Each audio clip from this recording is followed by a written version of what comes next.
Party ने मंगलवार को अगरतला प्रेस क्लब में 15 सूत्री मांगों को लेकर प्रेस कॉन्फ्रेंस की। प्रेस कॉन्फ्रेंस में प्रदेश कमेटी के धलाई जिले के सह प्रभारी प्रवीण कुमार गोई, विक्रम देबबर्मा, सत्य देबबर्मा, जॉन देबबर्मा और आम आदमी पार्टी के अन्य कार्यकर्ता व समर्थक मौजूद थे। धलाई जिले के सह प्रभारी प्रवीण कुमार गोई ने कहा कि आम आदमी पार्टी 23वें विधानसभा चुनाव में त्रिपुरा राज्य में चुनाव लड़ेगी। इसके अलावा वे त्रिपुरा राज्य में आम आदमी पार्टी की स्थापना करना चाहते हैं। साथ ही इस दिन उन्होंने अपनी 15 सूत्री मांगों को मीडिया के सामने पेश किया। 1. बीजेपी अपने करोड़पति दोस्तों का कर्ज चुकाने के लिए आपके टैक्स के पैसे का इस्तेमाल कर रही है, जो आम आदमी के खून पसीने की कीमत पर आता है। 2. बीजेपी ने अब तक कई राज्यों में आपके पैसे से विधायकों को खरीदकर सरकारें गिराई है। महाराष्ट्र, गोवा, कर्नाटक, असम, मध्य प्रदेश, बिहार, अरुणाचल प्रदेश, मणिपुर और मेघालय में सरकारें गिर गई है। लोगों ने बड़ी उम्मीदों से सरकार चुनी और बीजेपी ने पैसे के आधार पर विधायकों को खरीदकर सरकार गिरा दी। सरकार गिराने के लिए हर जगह बीजेपी का एक ही पैटर्न है। सीबीआई, ईडी की छापेमारी के डर से इन सभी राज्यों में बीजेपी ने देश भर में 277 विधायकों को खरीदा है। भले ही सभी विधायकों को 20-20 करोड़ रुपए दिए गए हो, लेकिन अब तक 5,500 करोड़ रुपए का निवेश किया जा चुका है। आप सभी जानते ही होंगे कि दिल्ली में भी बीजेपी ने आम आदमी पार्टी के एक एक विधायक को 20-20 करोड़ रुपए की पेशकश की है। बीजेपी को चाहिए 40 विधायक, तो हम बीजेपी से पूछना चाहते हैं कि वे 800 करोड़ रुपए कहाँ रख रहे हैं। बीजेपी के पास इतना पैसा कहाँ से आता है। उन्होंने कहा, दिल्ली के 800 करोड़ रुपए के साथ उन सभी पैसों को जोड़ दे तो बीजेपी विधायक अब तक 6,300 करोड़ रुपए खर्च कर चुके हैं। बीजेपी के पास इतना पैसा कहां से आता है? पैसा किसका है? आज देश में महंगाई इतनी बढ़ गई है कि हर व्यक्ति महंगाई से बहुत परेशान है। 2014 में डीजल की कीमत 54 रुपये थी, आज 90 रुपये है। 2014 में पेट्रोल की कीमत 60 रुपये थी, आज 110 रुपये है। सीएनजी 35 रुपये में मिलती थी, आज 75 रुपये है। रसोई गैस सिलेंडर जैसे आवश्यक सामान जो पहले 410 रुपये में मिलते थे, आज 1,053 रुपये हो गए हैं। खाने का तेल 70 रुपये से मिलता था, आज 170 रुपये हो गया है। इसी तरह हर खाने पीने की कीमत बढ़ गई है और हर चीज़ की कीमत 2 गुनी या 3 गुनी हो गई है। इतनी महंगाई, ऊपर से जीएसटी बढ़ा, कहा जा रहा है ये पैसा आपकी मेहनत की कमाई या तो भाजपा द्वारा अपने करोड़पति मित्रों का कर्ज माफ किया जा रहा है या विधायकों को खरीदने के लिए इस्तेमाल किया जा रहा है। महाराष्ट्र में सरकार गिरनी थी तो बटर मिल्क, दही, गेहूं और चावल पर जीएसटी लगा। इसी तरह उन्होंने पेट्रोल डीजल पर टैक्स बढ़ाया, महंगाई बढ़ाई, करोड़पति दोस्तों और विधायकों का कर्ज माफ किया। किसी भी राज्य की सरकार खरीदेगी और बहिष्कृत करेगी। बीजेपी गरीबों का पैसा चूस रही है। उन्होंने और कहा कि सारा पैसा मोदी जी की सत्ता को पूरा करने में खर्च किया जा रहा है। लाल किले से अपने हालिया संबोधन में प्रधानमंत्री ने भ्रष्टाचार के खिलाफ लड़ाई में लोगों का सहयोग मांगा। आम आदमी पार्टी के राष्ट्रीय संयोजक और दिल्ली के मुख्यमंत्री अरविंद केजरीवाल जी ने प्रधानमंत्री जी को भ्रष्टाचार के 5 ज्वलंत मुद्दों के बारे में बताया और उन्हें चुनौती दी कि अगर वे वास्तव में भ्रष्टाचार के खिलाफ है तो उनकी जांच करें। 1. परीक्षा के पेपर लीक से चिंतित गुजरात के युवा, हर पेपर माना जाता है पहले से ही लीक होना। 2. बीजेपी ने गुजरात में 27 साल तक राज किया है। मोदी जी, हिम्मत हो तो गुजरात चुनाव से पहले दोषियों को जेल भेजो। गुजरात में मोदी जी के एक दोस्त के निजी बंदरगाह से अब तक 22,000 करोड़ रुपए की नशीला पदार्थ जब्त किया जा चुका है। उन्होंने कहा, मोदी जी में हिम्मत है तो गुजरात चुनाव से पहले इस विषय में सीबीआई ईडी जांच कराए। 30 অগাস্ট প্রেস ক্লাবে আমাদের আম আদমি পার্টির পক্ষ থেকে আজকে প্রেস মিট আমরা আমন্ত্রণ করেছি। তার জন্য প্রথমে বিভিন্ন মিডিয়া থেকে আগত যারা আছেন আমার মিডিয়া বন্ধুরা, আপনাদেরকে আমি অসংখ্য ধন্যবাদ জ্ঞাপন করছি। এবং এখানে আমাদের রাজ্য কমিটির আম আদমি পার্টি, এখানে আমার নাম হচ্ছে প্রবীর কুমার গোলই, আমি দলাই ডিস্ট্রিক্টের কো ইনচার্জ। এবং এখানে রঞ্জিত দত্ত আছেন, উনি ওয়েস্ট কোয়াই ডিস্ট্রিক্টের উনি কো ইনচার্জ। এখানে উপস্থিত রয়েছেন বিক্রম দেববর্মা, সত্য দেববর্মা, সমীর ত্রিপুরা, কি ঝন দেববর্মা নাকি, এরপরে হইল কি মনতি দেববর্মা নেই, আম আদমি পার্টির রাজ্য কমিটির সদস্য। তো রাজ্য কমিটির কি মানে সম্পাদক কেউ নাই এখানে? উনি অনুপস্থিত, উনি দিল্লি ওনার ছেলের অ্যাক্সিডেন্ট হওয়াতে উনি আজকে অনুপস্থিত। তার জন্য সম্পূর্ণ দায়িত্ব আমার হাতে উনি সঁপে দিয়েছিলেন। আমাদের স্টেট কনভেনর হচ্ছেন সুমন লস্কর, উনি বাইরে আছেন ওনার ছেলের ট্রিটমেন্টে। তার জন্য আজকে প্রেস মিটটা আমারই করতে হয়েছে। তার জন্য আমি আপনাদেরকে অসংখ্য ধন্যবাদ দিচ্ছি। তো আমাদের আম আদমি পার্টি যে এটা আপনারা পেয়েছেন নিশ্চয়ই। আমি প্রথমে বাংলাতে বলবো। এখানে বিজেপি যে আমাদের যে ডিমান্ডগুলা বা এখন আমাদের সারা ভারতবর্ষের মধ্যে কেজরিওয়ালের নেতৃত্বে আমরা পাঞ্জাব দখল করেছি, এখন গুজরাতে চেষ্টা চলছে, অরুণাচলে চেষ্টা চলছে, এবং আমাদের ত্রিপুরা রাজ্যেও আমরা এখন আবার আমাদের প্রায় 3 মাস গত হলো। তো আমাদের এখানে আমরা নতুন জয়েন করেছি। আমি 14ই মে আমি জয়েন করেছি এই প্রেস ক্লাবের মধ্যেই। তো ওইখানে অনেক আমাদের দায়িত্ববানরা আছেন। তো আমাদের যে দাবি বা আমাদের যে বক্তব্য, এটা সারা মানে ভারতবর্ষের মধ্যে একই আমাদের বক্তব্য, একই আমাদের দাবি। তো আপনারা লিফলেট পেয়েছেন, দেখুন এখানে বিজেপি করে টাকা ব্যবহার করছে যা সাধারণ মানুষের রক্ত ঘামের মূল্য আসে তাদের কোটি বন্ধুদের ঋণ শোধ করতে। কারণ এখানে আমরা দেখছি নীরব মোদী, এরপরে আদবানি, কত মানে হাজার কোটি টাকা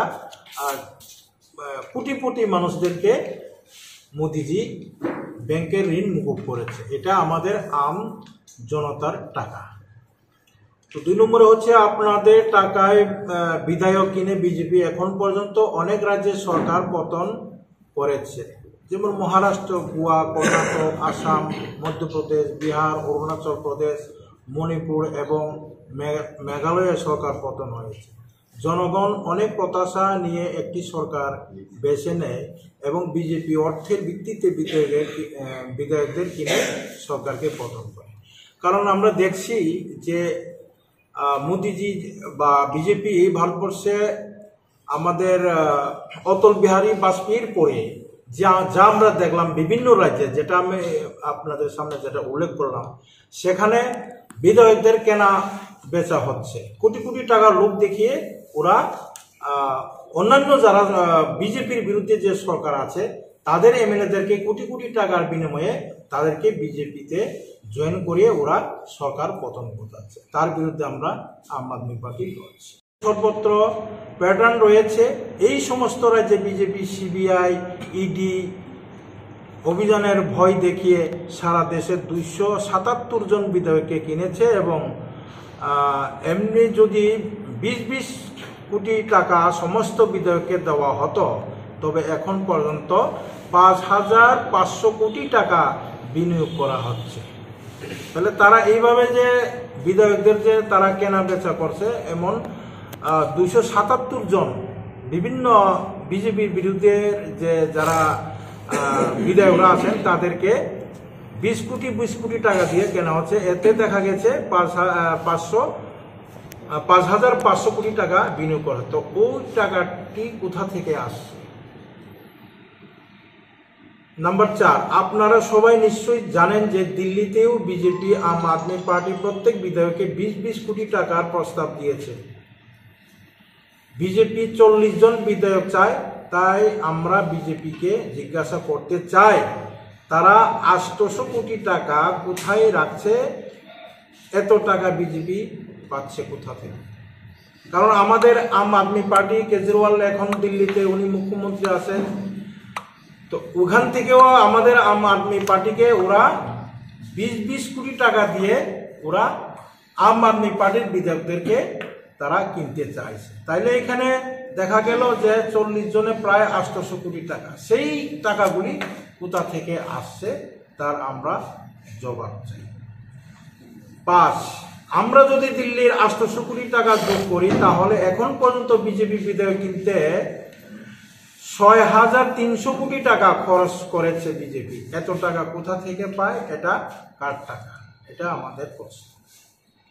নাম্বার 6, আজ দেশে তারা মুদ্রাস্ফীতি এতটাই বাড়িয়ে দিয়েছে যে প্রতিটি মানুষ মুদ্রাস্ফীতি নিয়ে খুব চিন্তিত। 2014 সালে ডিজেলের দাম ছিল 54 টাকা, আজ বেড়ে ওইটা 90 টাকা হয়েছে। 2014 সালে পেট্রোলের দাম ছিল 60 টাকা, আজটা বেড়ে 110 টাকা হয়েছে। সিএনজি আগে ছিল 35 টাকায় পাওয়া যেত, আজ তা হয়েছে 75 টাকা।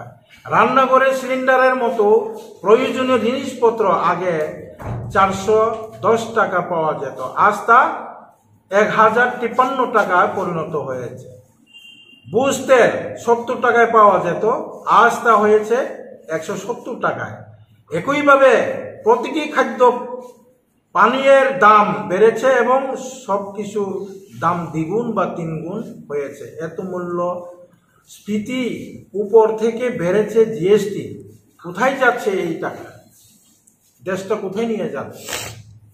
নাম্বার 7, আপনার কষ্ট অর্জিত অর্থ দিয়ে হয় বিজেপি তার কোটিপতি বন্ধুদের ঋণ মুকুব করেছে বা বিধেয়ক কিনতে ব্যবহার করেছে। এই সমস্ত টাকা আমরা জানি, নীরব মোদী, আদবানি, তাদেরকে কোটি কোটি টাকা, ওরা কোটিপতি টাকা, তারপরেও ওদেরকে 11,000 কোটি টাকা ঋণ মুকুব করে দিয়েছে। এটা কার টাকা?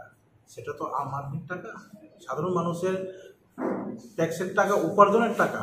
ওইটা আমরা সরকার পতন ঘটাতে হয় তাহলে বাটার মিল, দই, গম, চালের উপর জিএসটি আরোপ করা হয়েছে। এইভাবে তারা পেট্রোল এবং ডিজেলের উপর কর বাড়ায়, মুদ্রাস্ফীতি বাড়ায়, কোটিপতি বন্ধু এবং বিধায়কদের ঋণ সাফ করে দেয়। যে কোনো রাষ্ট্রের সরকার কিনবে, বাদ দেবে। বিজেপি গরিবের টাকা চুষছে, সব টাকা খরচ হচ্ছে মোদিজির ক্ষমতা পর। কারণ আমরা দেখছি এখন চাল, মুড়ি, চিড়ার উপরেও জিএসটি লাগিয়ে দিয়েছে। তো এটা তো সাধারণ গরিব মানুষের উপর, আম আদমির উপর এটা চাপ পড়েছে। সম্প্রতি লালকেল্লা থেকে দেওয়া ভাষণে প্রধানমন্ত্রী দুর্নীতির বিরুদ্ধে লড়াইয়ে জনগণের কাছে সহযোগিতা চেয়েছিলেন। আম আদমি পার্টির জাতীয় আহ্বায়ক এবং দিল্লির মুখ্যমন্ত্রী জি অরবিন্দ কেজরিওয়াল জি প্রধানমন্ত্রীকে দুর্নীতির 5টি জ্বলন্ত সমস্যা সম্পর্কে বলেছেন এবং চ্যালেঞ্জ করেছেন যে তিনি যদি সত্যিই দুর্নীতির বিরুদ্ধে হন তাহলে তাদের তদন্ত করে দেখানো হোক। গুজরাটের যুবকরা পরীক্ষার পেপার পাসের কারণে উদ্বিগ্ন। প্রতিটি পেপার যা হওয়ার কথা ইতিমধ্যেই ফাঁস হয়ে গেছে। গুজরাটের 27 বছর ধরে বিজেপির সরকার রয়েছে। মোদিজি সাহস থাকলে গুজরাতে নির্বাচনের আগে দোষীদের জেলে পাঠানো হোক, এটা আমাদের দাবি। এখন পর্যন্ত গুজরাটের মোদিজির এক বন্ধুর ব্যক্তিগত বন্দর থেকে 22,000 কোটি টাকার মাদক ধরা পড়েছে। যদি মোদিজির সাহস থাকে তাহলে গুজরাতে নির্বাচনের আগে সিবিআই ইডি তদন্ত করে দেখান। গুজরাতে নকল মদ পান করার কারণে 50 জনেরও বেশি লোক মারা গেছে। এই ব্যবসা বিজেপি নেতা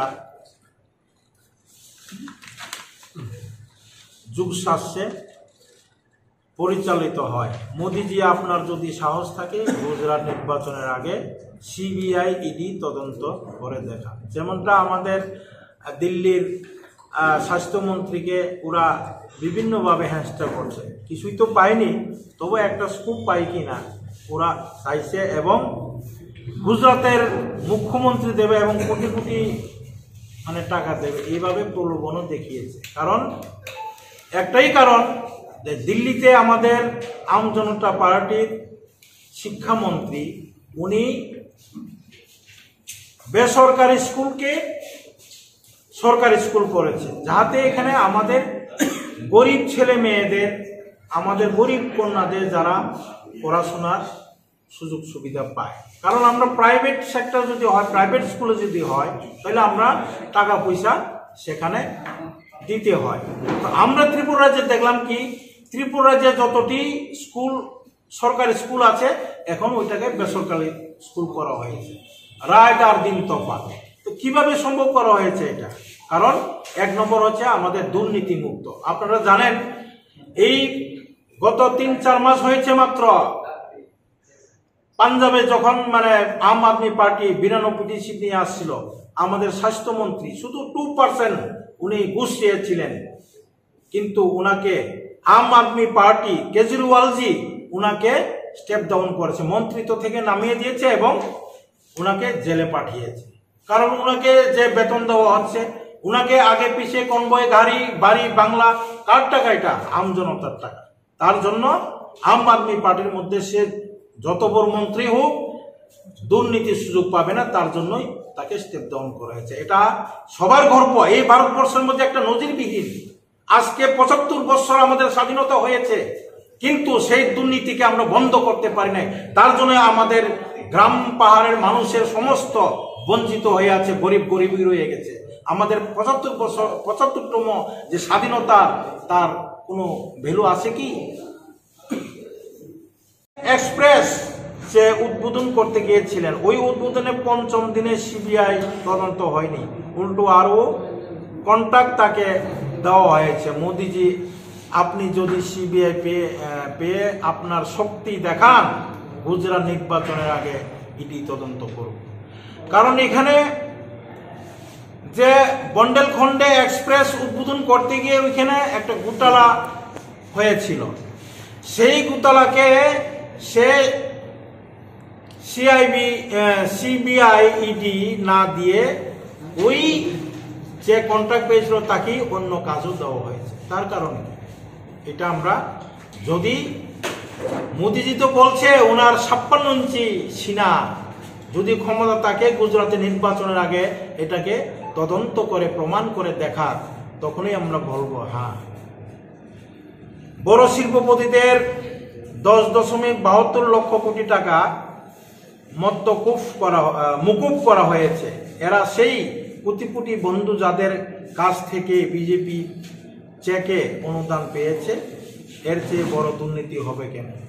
আপনি যদি শিল্পপতিদের ঋণ মাফ করবেন এবং তার নিয়ম যে তারা আপনার পার্টি ফান্ডে দান করেন, মোদিজি আপনার যদি সাহস থাকে তাহলে গুজরাট নির্বাচনের আগে সিবিআই ইডি তদন্ত করে দেখান। এটা হচ্ছে আমাদের দাবি। কারণ আমরা দেখছি যে যারা বড় বড় শিল্পপতিদের তাদেরকে ঋণ মুকুব করে দেয় এবং তারা চেকের মাধ্যমে তাদেরকে নির্বাচনে গাওয়ার জন্য, এমএলএ কেনার জন্য, বেচা কেনার জন্য ওরা চেকের মাধ্যমে তাদের কাছে ফান্ডটা আছে, এর জন্যই ওরা এই কাজ। এটার বিরুদ্ধেই আজকে আম আদমি পার্টি তরফ থেকে আমাদের নেতাজি কেজরিওয়ালজির যে ওনার সাহস এবং ওনার ভালোবাসা, মানুষের পাশে দাঁড়িয়ে থাকা, এই সমস্ত কাজের প্রতি আমরা মুগ্ধ হয়ে আজকে সারা ভারতবর্ষের মধ্যে আম জনতার জন্য আমরা স্বচ্ছ প্রশাসন, দুর্নীতিমুক্ত, সাম্প্রদায়িকতার বিরুদ্ধে এই আম আদমি পার্টি এই ত্রিপুরাতেও আগামী দিনে আমরা লড়ব। এই হচ্ছে আজকে আমাদের যে প্রেস মিটের যে বক্তব্য। নির্বাচনে আমরা চেষ্টা করছি, কারণ এখানে ওরা বাইক বাহিনী বা মতার তরফ থেকে ওরা মারপিট, অনেক ভয়ভীতিতে, তারপরেও আমরা যেহেতু 587টি বেলিশ আছে, আমরা চিন্তা করব না, তবু সেখানে 5,000-এর উপরেও এখানে ওয়ার্ড থাকে বা মেম্বার সিটগুলো থাকে। ওইখানে যদি আমরা 100টার মতো যদি দিতে পারি, আমরা মনে করব এটাই আমরা সাপোর্ট পেয়েছি। এটাই আমাদের দিল্লিতে আজতকে বা বিভিন্ন চ্যানেলে এটা প্রচারিত হবে, ত্রিপুরা রাজ্যেও আম আদমি পার্টিকে সমর্থন করছে। এটার জন্যই আমরা চেষ্টা করছি। এডিসিও আমরা কিছু কিছু জায়গায় আমরা ওয়ার্ড ভিত্তিক আমরা প্রতিদ্বন্দ্বিতা করব। সামনে তো দেশের ইলেকশন, নির্বাচন, দেশের ইলেকশনে তো আমরা প্রতিদ্বন্দ্বিতা করবই, কারণ আমরা তো চাইবো যে ত্রিপুরা রাজ্যে আমাদের আম আদমি পার্টিকে মনে প্রাণে কে ভালোবাসে সেই আমাদেরকে ভোট দেবে। আর আমাদের বক্তব্য তো সেটাই, আমরা দুর্নীতি মুক্ত এবং সাম্প্রদায়িকের বিরুদ্ধে, স্বচ্ছ প্রশাসন, মানুষের ভালোবাসা, মানুষের পাশে দাঁড়ানো, এটাই হচ্ছে আম আদমি পার্টির কর্মসূচি। কারোর সঙ্গে কি কোনো জোট করার কোনো সিদ্ধান্ত? না, আমরা কারোর সঙ্গে জোট করার কোনো প্রশ্নই আসে না। আপনার নামটা কি বললেন? আমার নাম হচ্ছে প্রবীর কুমার গৌড়। প্রবীর কুমার। প্রবীর কুমার গৌড়, PRABIR। আর আপনি হচ্ছেন ধলাইয়ের